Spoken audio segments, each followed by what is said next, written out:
日のスポットライト Hurricanger himself, you'd think, was a part of the Hayate Ninja School because the headmaster was calling for a favor. Well, Okay, first, he's the emissary of the headmaster's master, Master Gozen, of the Space Union Ninja School, who he was originally was an air ninja student of the Hayate Ninja School, until he was chosen by Master Gozen to be their emissary, and accepting the title required surrendering his face, his name, basically his whole identity, to live a new life now as the Hurricanger. This isn't something we learn right away. This is something we learn 2 episodes until the show is over. Why I'm even bringing it up now is because it explains things about him already. Like, for example, his shape-shifting abilities.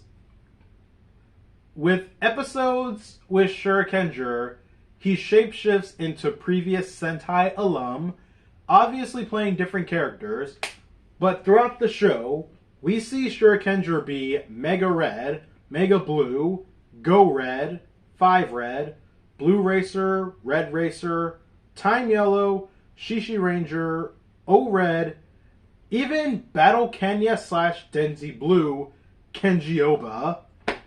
In the episode 2 where he's Kenji Oba, he references Gavin.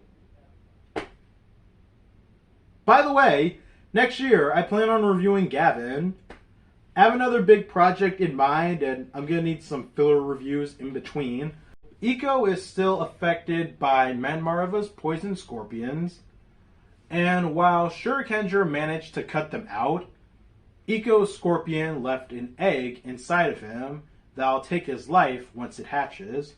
Scroll 31. Iko's limit soon comes as he succumbs to the scorpion egg, and as the episode ends, a meteor shower starts happening, and the meteor shower too is entailed with messages involving that, and another thing called the evil will. What that is an energy strong enough to destroy the universe, and is also sentient. But piece by piece, this is all plot point information once we reach the end of the show. It was all discovered by Iko and Ishu's dad, who I haven't mentioned up to now. He's an asshole for training his children to one day kill each other. And he's played by Ultraman Jack, which, considering his attitude towards women, no wonder his children came out so rigid. And so, Iko's in the hospital, and while the headmaster is talking to the doctor says the only way to remove the egg would be if they had a serum of the same kind of scorpion's venom. So Yosuke gets himself stung by Manmareva.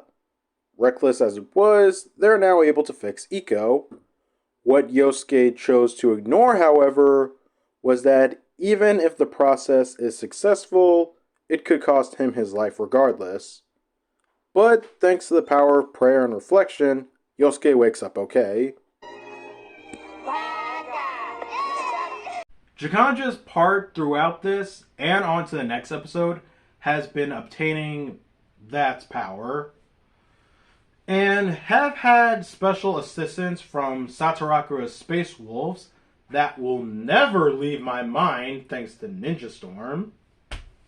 And so, Scroll 33, Mammoth and 6 People. These titles. The only way to defeat the Space Wolves is with the help of a new Shinobi machine that Hurricanger needs everyone's Shinobi medals to unlock. By beating his high score on Guitar Hero.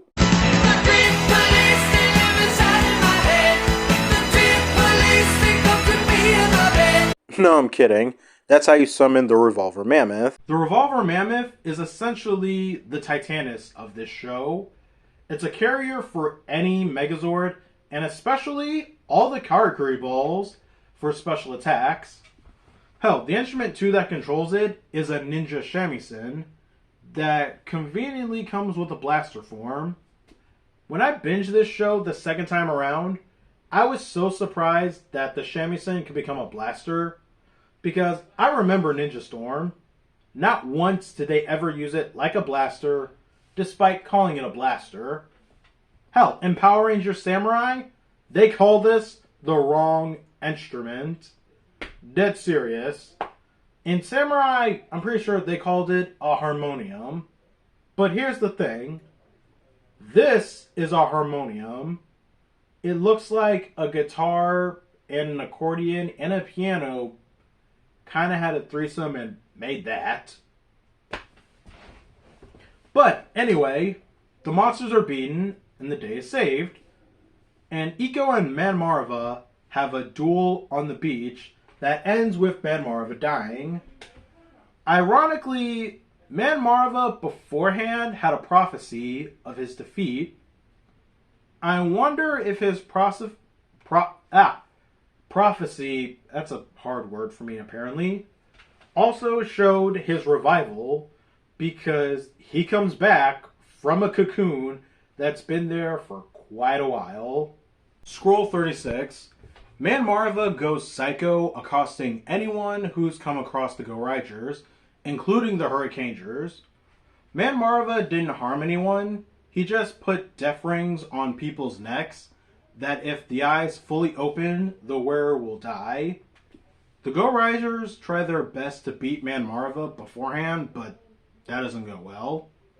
On both sides, actually. Because Manmarva overloads? Question mark?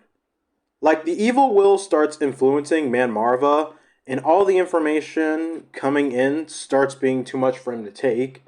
So now he's a giant mindless monster and devours the KamenRiders. Scroll 37. Manmarva shows to be too much for any mech, including Revolver Mammoth.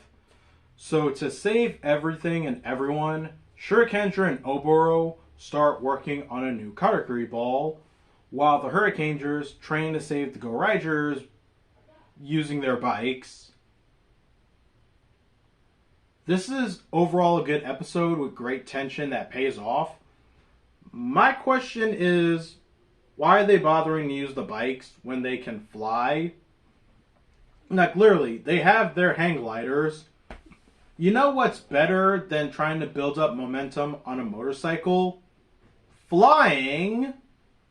They could just fly into Manmarva to save them. Why do they need to try to ride motorcycles to jump off and you could fly? I'm sorry, that's just me. Like, the same risks are still there, but already being able to fly kind of stomps training to ride a dirt bike. Either way, they save the KamenRiders, and the new Karakuri ball, Tricondor, is made. So now all three mechs can combine into Tenrai Senpujin. Ha! I get it now. Tenkujin, Rai, Go-Rai, brain fart. But Tenrai Senpujin, I honestly think I had this toy when I was a kid. I vividly remember seeing this, and it looks great. Like, it's Go-Rai Senpujin, but more colorful, and it's nice.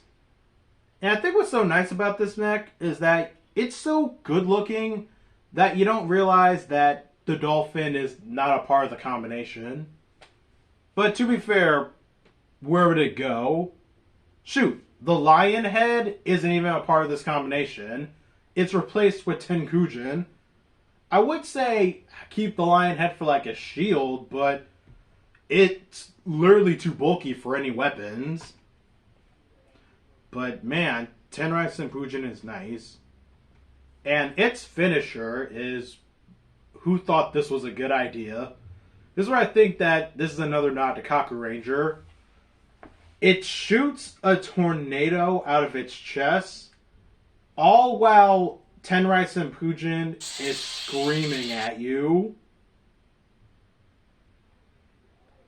And man, the more I watch this show, the more I'm upset that Ninja Storm didn't adapt that.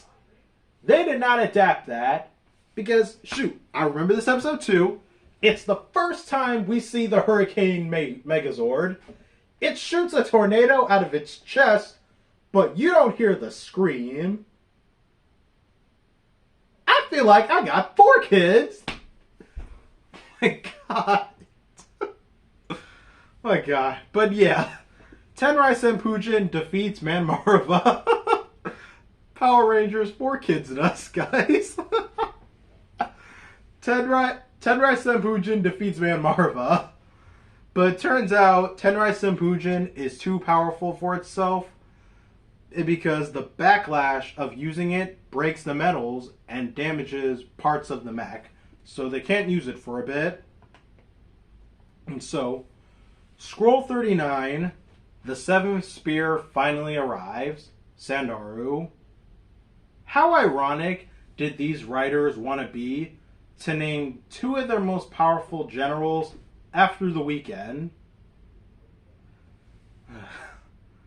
Sandaru was done destroying some planets. He finally comes to join the rest of Jakanja with a new goal, to obtain the Grieving Bow and Raging Arrow. And Hurricanger seems to personally know him, and everyone starts asking how he knows him. And I like that.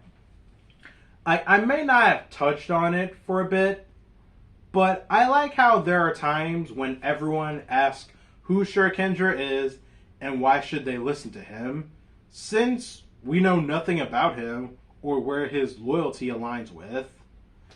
The Hurricangers and the GoRiders and Oboro know about Master Gozen, but not what he's up to. Shoot, in the next episode alone, Master Gozen orders Hurricanger to use the Hurricangers and the GoRiders as decoys so that he could beat the Monster of the Week himself, which is honestly a betrayal of what trust they have with him. And thankfully, Hurricanger goes against that order and frees the Hurricangers and the GoRiders so that they can beat the monster together. And so, Scroll 41, Sandaru gets the required amount of energy he needs to unlock the Raging Arrow. Up to now, it's been a stone, and now the stone breaks and reveals a Shinobi medal for the Raging Arrow. In Scroll 42, while the Raging Arrow medal was with Sandaru from a planet he destroyed, it's believed the Grieving Bow is on planet Earth. Yeah, the Grieving Bow is on Earth, and to no surprise, only Master Gozen knows where it is, but won't tell anyone. You dick! Sargain deploys 2 new mechs, one for the Hurricangers to destroy, just so he can analyze their data, and the second one to create the Raging Arrow just for his own Karakuri Ball system. And so, going into Scroll 43, all the mechs are trashed thanks to Sargain, and they get fixed, and they almost lose because Master Gozen added something new to Revolver Mammoth, including the Grieving Bow. It wouldn't come out unless they prayed. You dick! Oh. You dick! You dick! Okay? Whoa, alright. Fuck you. The point is, they beat Sargain and obtain the Raging Arrow. As for Sargain, well, Sandaru feels he's served his purpose.